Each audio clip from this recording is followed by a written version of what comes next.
he hides behind a tree and shoots an arrow at Shiva's heart. It hits him and Shiva gets a little disturbed. Then he sees it's karma. That is, it's his own lust coming up.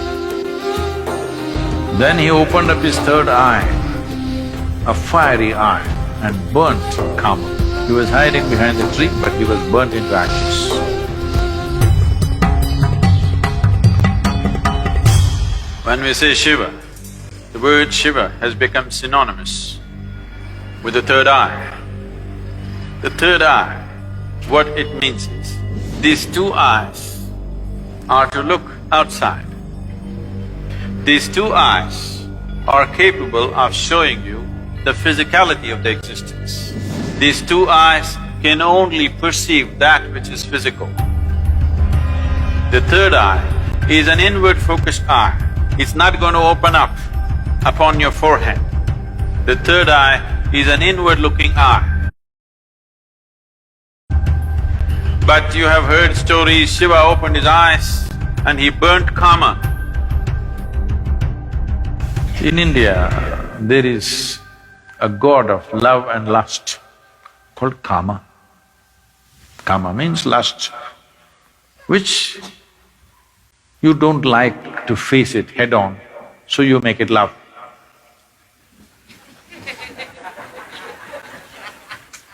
Because you need some aesthetic to it.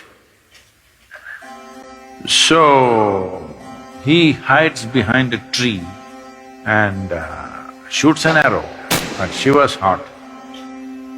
It hits him and Shiva gets a little disturbed. Then he sees it's karma.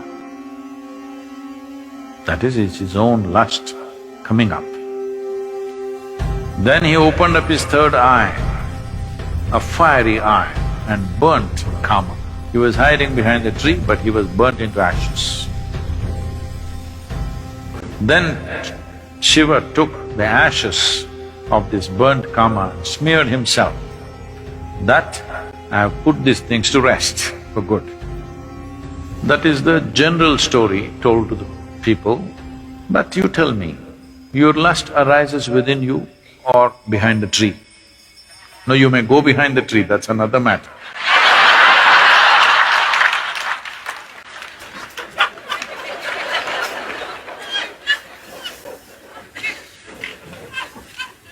But where does it arise?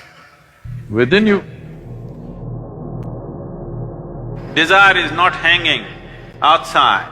It is not because a beautiful woman or a beautiful man is sitting there, your desire comes. Because the desire, the karma is within you.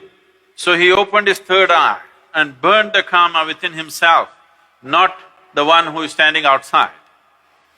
Because he never ever stood outside. Please look at this and see. Your lustfulness, your desiring nature never ever stood outside, it only stood inside. So he opened his third eye, not this way, inward. Then he saw this lustfulness, which essentially means that some aspects are built into you which makes you feel incomplete.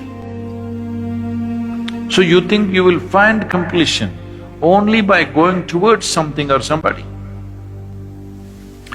Lust is not just about opposite sex. Shopping is lust. Because you have to go towards something, only then life will be complete. Every desire is lust, because without that I cannot exist. I want that, because only when I have that, this will be complete. It may be a thing, it may be a position, it may be power, it may be sexuality, it doesn't matter what it is.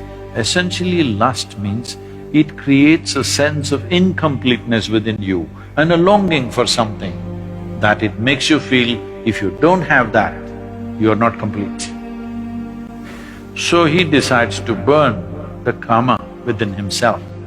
He burned the karma and then instead of sweat, ash oozed out of the pores of his body. This is the yogic story.